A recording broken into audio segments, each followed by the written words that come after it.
Bonsoir, bonsoir, j'espère que vous allez bien par la grâce du Seigneur. Aujourd'hui, nous allons parler de comment méditer la parole de Dieu pour les nouveaux convertis. Je vais vous orienter comment méditer la parole de Dieu parce que c'est très important de connaître, méditer la parole de Dieu, connaître quels sont les versets qu'il faut commencer à lire, quels sont les chapitres qu'il faut commencer à lire, quel est le livre qu'il faut commencer à lire pour un nouveau converti.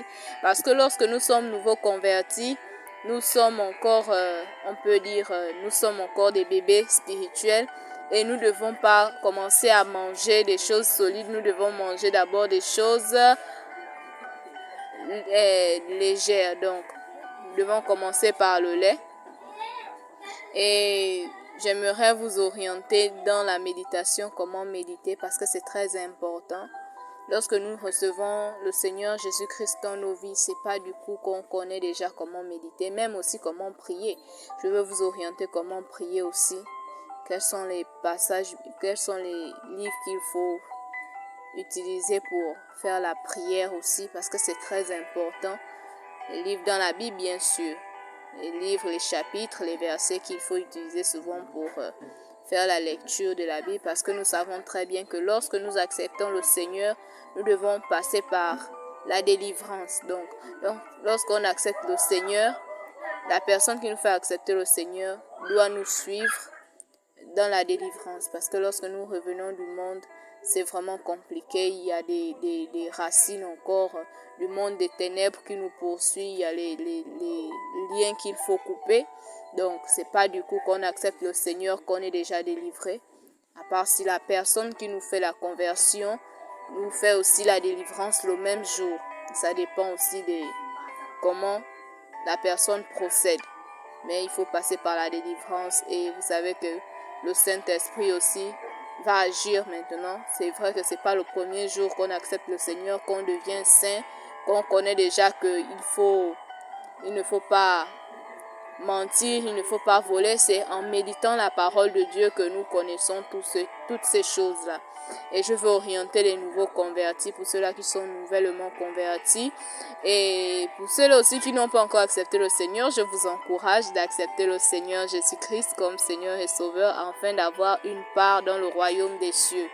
Parce que lorsque nous allons célébrer par la grâce du Seigneur, lorsque nous allons nous retrouver chez notre Père, nous devons célébrer la gloire de Dieu, célébrer ce que nous avons, ce qu'il a fait pour nous avec lui. Et c'est vraiment important. Nous allons passer dans le vif du sujet. Comment méditer pour un nouveau converti? Tu es nouvellement converti. Tu ne connais pas comment méditer la parole de Dieu. Tu ne connais pas comment prier. Je vais t'orienter comment tu dois prier. Déjà, tu dois connaître d'abord la personne que tu as acceptée comme Seigneur et Sauveur personnel. Donc, je t'oriente déjà à méditer la parole de Dieu dans Matthieu et Jean. C'est très important. Dans Matthieu et Jean. Donc, vous devez méditer, commencer à méditer la parole de Jean et Matthieu. Donc, avant de méditer la parole, j'aimerais vous orienter d'abord à faire une prière. Parce que la parole de Dieu n'est pas un livre simple. C'est directement la parole inspirée du Dieu très haut. Donc, nous ne devons pas lire la parole de Dieu comme nous lisons des romans, comme nous lisons un journal. Nous devons méditer la parole de Dieu dans l'esprit. Et pour méditer la parole de Dieu dans l'esprit, il faudrait prier d'abord avant de méditer. Prier afin de comprendre ce que nous méditons, afin de comprendre ce que nous lisons dans la parole de Dieu, que le Saint-Esprit puisse encore transformer nos vies. Parce que le Saint-Esprit se nourrit de la parole et de la prière. Lorsqu'on est nouvellement converti, nous devons nous habituer à méditer, nous devons nous habituer à prier. Quelqu'un va me dire qu'il ne connaît pas prier. Je veux venir là-dessus après, mais je prends d'abord la méditation. Avant de méditer, avant de lire la parole de Dieu dans Jean, si tu as commencé dans le livre de Jean, tu dois d'abord, parce qu'il faut d'abord, avant d'aller dans Samuel, avant d'aller dans Thessaloniciens, avant d'aller dans Genèse, il faut d'abord connaître la personne que tu as acceptée comme Seigneur et Sauveur. Donc Jésus-Christ de Nazareth, c'est pour cela que je t'envoie dans Jean, parce que Jean parle de Jésus-Christ.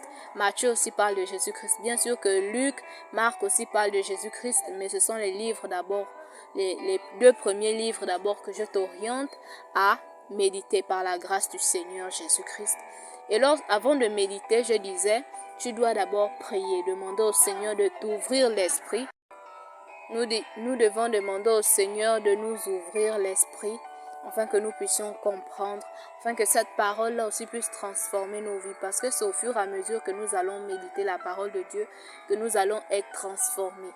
C'est au fur et à mesure que nous allons manger la parole de Dieu, donc vivre ce que la parole de Dieu dit, que nous allons être transformés par le Saint-Esprit aussi. Parce que le Saint-Esprit, je disais, le Saint-Esprit se nourrit de la parole de Dieu et de la prière. Lorsque tu es beaucoup attaché à la prière, lorsque tu es beaucoup attaché à la parole de Dieu, lorsque tu es beaucoup attaché à la prière, tu verras que ta vie de nouveau converti changera. Ça va changer Cela va changer au fur et à mesure. Et vous verrez que le Saint-Esprit va commencer à vous parler. Le Saint-Esprit va commencer à vous orienter sur comment faire, comment ne pas faire. Voilà pourquoi je vous envoie dans Jean et dans Matthieu. Parce que là-bas, on parle de Jésus. Vous allez connaître qui est Jésus, pourquoi il est venu sur la croix, pourquoi. Là, vous allez avoir l'esprit ouvert. Et si quelqu'un vous demande pourquoi vous avez accepté le Seigneur, et là, vous allez avoir la possibilité de répondre parce que vous connaissez qui vous avez accepté comme Seigneur et Sauveur personnel. Et ensuite, après avoir lu cela, par la grâce de Dieu, demandez aussi au Seigneur de vous aider à être transformé. Demandez au Seigneur à être transformé, ça c'est dans la prière. Et après, je disais, après avoir lu Matthieu et Jean, vous pouvez maintenant commencer à méditer le Nouveau Testament. Le Nouveau Testament commence à partir de Matthieu jusqu'à Apocalypse. Donc, commencez à méditer le Nouveau Testament. À part si le Saint-Esprit, ça dépend de votre manière de grandir avec l'Esprit de Dieu. Si le Saint-Esprit vous oriente dans Samuel, si le Saint-Esprit vous oriente dans Genèse, ça dépend, mais j'aimerais d'abord que vous puissiez commencer à terminer d'abord de lire le Nouveau Testament. Après avoir terminé le Nouveau Testament, vous pourriez maintenant lire les autres passages. Et là, vous pourriez maintenant lire les autres livres. Donc, après avoir lu le Nouveau Testament, vous pourriez maintenant lire l'Ancien Testament, connaître la Genèse, comment Adam a été créé, comment Samuel est né, comment David a vaincu Goliath et tout. Mais pour être fort d'abord, en tant que nouveau converti, vous devez d'abord méditer le Nouveau Testament parce que c'est très important. Vous devez connaître les bases. Vous devez connaître à qui vous servez. Vous devez connaître comment il a fait pour venir dans le monde et pourquoi il est venu dans le monde en fait. C'est un peu ça, du côté de la méditation et du côté de la prière. Je ne pourrais pas vous dire que prier de cette manière parce que le Seigneur Jésus lui-même, il a orienté notre Père qui est aux cieux. C'est vrai, notre Père qui est aux cieux, mais vous n'allez pas répéter ça aussi toute votre vie. Prier d'abord, c'est dire... En fait, c'est parler avec le Seigneur Jésus. La prière, c'est parler avec le Seigneur Jésus. Et je ne connais pas vos problèmes, je ne connais pas vos défauts, donc je peux vous orienter. Si vous êtes peut-être colérique, demandez au Seigneur Jésus de vous transformer en fait. Chaque jour, vous devez demander en tant que nouveau converti, vous devez demander au Seigneur de vous transformer, de vous changer. Essayez un peu de parler avec votre Père. Dire ce que vous pensez de lui, comment vous comprenez la parole, etc. Ce que vous voudrez voir avec lui, ce que vous voudrez voir changer en vous. En fait, c'est ça quoi. C'est pas quelque chose de précis qu'on va te demander de réciter chaque jour que dis Seigneur, pardonne-moi tous mes péchés. C'est mon ça, non. il y a des choses que tu aimerais voir, que tu peux demander au Seigneur dans ta prière, demander au Seigneur. Si, par exemple, tu veux devenir un grand serviteur de Dieu, tu peux pas dire que Seigneur, seulement pardonne-moi, pardonne-moi, sanctifie-moi, sanctifie-moi. Non, tu dois demander au Seigneur ce qu'il veut de toi, en fait. Demander au Seigneur de t'ouvrir les yeux, de t'ouvrir les oreilles, en fait, que tu puisses comprendre, de te remplir du Saint-Esprit, parce que le Saint-Esprit est vraiment important dans la vie du chrétien. Le Saint-Esprit est vraiment important dans la vie du chrétien et pour le nouveau converti et même aussi pour un ancien, nous devons demander au Seigneur chaque jour de nous remplir de son esprit, de nous orienter dans ce qu'il veut que nous puissions faire, donc sa volonté. C'est très important. Et maintenant pour les heures aussi de prière pour un nouveau converti, ça dépend aussi même pour un ancien. Si je parle plus des nouveaux convertis, c'est parce que ils sont encore nouveaux, ils ne connaissent pas encore trop le mécanisme du Saint-Esprit. C'est à force de prier, c'est à force de méditer qu'ils vont comprendre bien la voix du Saint-Esprit. Parce que c'est pas du coup que la personne écoute les orientations du Saint-Esprit. C'est pas du coup, ça dépend de la croissance de tout un chacun. Il y a d'autres qui grandissent vite, il y a d'autres qui grandissent lentement. Mais ça dépend du Saint-Esprit en fait. Ça dépend aussi de sa volonté, pas du Saint-Esprit. Parce que le Saint-Esprit agit comme il veut. Ça dépend de la disponibilité de son cœur. Et les heures de prière, quelqu'un va me demander quelles sont les heures de prière. Moi, je ne peux pas vous dire une heure de prière fixe. Parce que le Saint-Esprit agit comme il veut. Si le Saint-Esprit te demande de prier à midi, tu ne vas pas dire comme j'ai l'habitude de prier à 16 heures. Je ne vais pas prier à 16 heures, non. Voilà pourquoi je ne peux pas vous donner une heure fixe. Le temps de prière, c'est vous-même qui vous orientez avec le Saint-Esprit. Parce qu'on ne sait pas le problème de tout un chacun. Lorsque le diable attaque, il attaque à n'importe quel moment. Donc, vous devez être prêt à n'importe quel moment. Ça dépend du signal du Saint-Esprit. Quand le Saint-Esprit te demande de prier à 16 heures, tu pries à 16 heures. Lorsque le Saint-Esprit te demande de te réveiller à 2 heures, tu pries à 2 heures. Lorsque le Saint-Esprit te demande de prier à minuit, tu pries à minuit. Quelqu'un va me demander mais le Saint-Esprit là, il parle comment tu sais que tu dois prier à telle heure? Comme je disais, c'est pas facile d'abord de connaître la voix du Saint-Esprit, mais je peux déjà vous orienter. Lorsque vous avez une envie de priez, parce que c'est là où le Saint-Esprit vous parle. Et demandez la sensibilité à Dieu. La sensibilité, c'est par la sensibilité que vous connaissez à quel moment le Saint-Esprit doit vous parler, à quel moment le Saint-Esprit vous oriente. C'est en fait ça, la sensibilité. Pour connaître que le Saint-Esprit dit comme ça,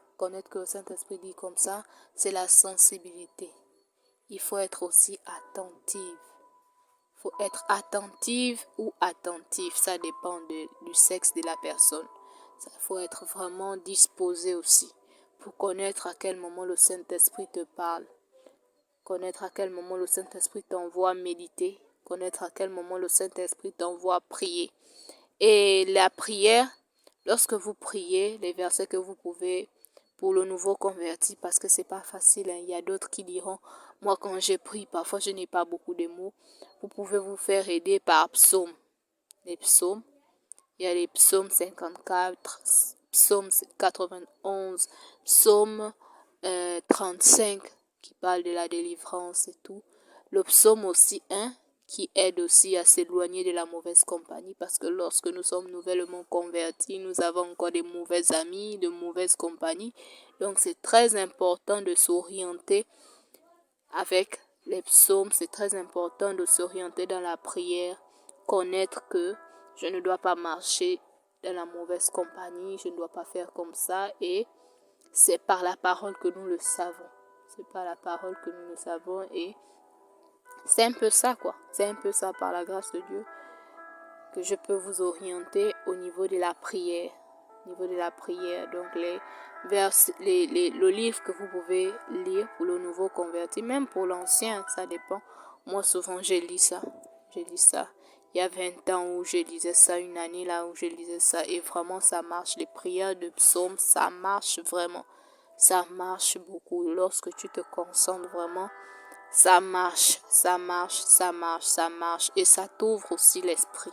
J'ai expérimenté cela, ça ouvre l'esprit, les prières du psaume. Ne négligeons pas la parole de Dieu. Parce que ce que la parole de Dieu, c'est la vie. Ce que la parole de Dieu dit, c'est la vie. Les prières de psaume aident vraiment. Donc pour le nouveau converti, je te conseille lorsque tu n'as pas trop de mots aussi, demande aussi au Saint-Esprit de te donner